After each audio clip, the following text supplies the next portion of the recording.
السلام عليكم. هاد النهار بغيت نوصل لكم واحد المعلومة باش تعمل فائدة. كيف ما كتعرفوا مع هاد البرد كثر الفيروس ديال الرواح والسلة.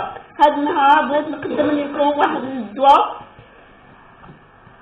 مخالفة على الوصفات في اليوتيوب بطريقة سهلة وما معقداش، بحيث غادي نحتاجو العصير البصل، ملعقة كبيرة العصير البصل اللي كان يتحضر في المنزل، كأس كبير من الماء، وعسل حر ممكن الاستغناء عنه.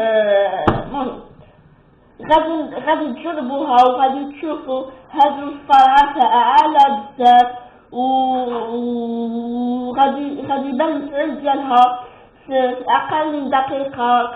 كنصحكم وما تنساوش تبارطاجيو الفيديو وديروا لي إعجاب وتدعيو معايا.